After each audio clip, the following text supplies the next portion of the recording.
CM Jagan పై MLA Somireddy మండిపడ్డారు. Solar power ఒప్పందాల్లో Jagan కి వేల కోట్ల లంచాలు ముట్టాయని అమెరికా దర్యాప్తు సంస్థలు తేల్చి చెప్పి నెల రోజులు పూర్తి కాకముందే కరెంట్ ఛార్జీలు పెరిగాయంటూ వైసీపీ నేతలు రోడ్ల మీదకు రావడం ఏంటని ప్రశ్నించారు. జగన్ పాపాలతో విద్యుత్ వ్యవస్థని దారిలో పెట్టేందుకు ప్రభుత్వ పెద్దలు నానా అవస్థలు పడుతున్నారని సోమిరెడ్డి చంద్రమోహన్ రెడ్డి చెప్పారు.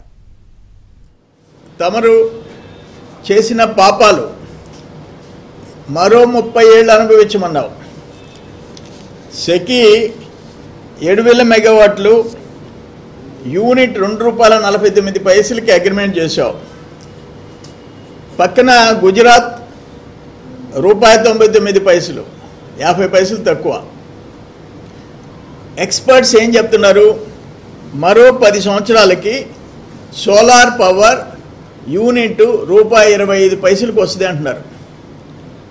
అంటే ఈరోజు ₹2.49 అయితే దాంట్లో సగాటికి వస్తుంది. నువ్వు 30 ఇయర్స్కి అగ్రిమెంట్ చేసావు అంటే అప్పటికి నువ్వు ముత్తాతం అయిపోతావు. 30 ఏళ్ళకి నువ్వు ముత్తాతం అయిపోతాడు జగన్మోహన్ రెడ్డి. ప్రజల మీద భారం 1,00,000 కోట్లు, అడిషనల్గా 1,00,000 కోట్లు, సంవత్సరానికి 3,850 కోట్లు. దేనికి?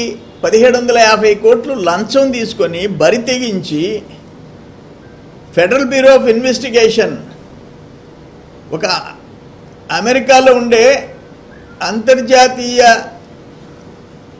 దర్యాప్తు సంస్థ నువ్వు 1,750 కోట్లు తీసుకున్నావని చెప్పి నెలగాలే.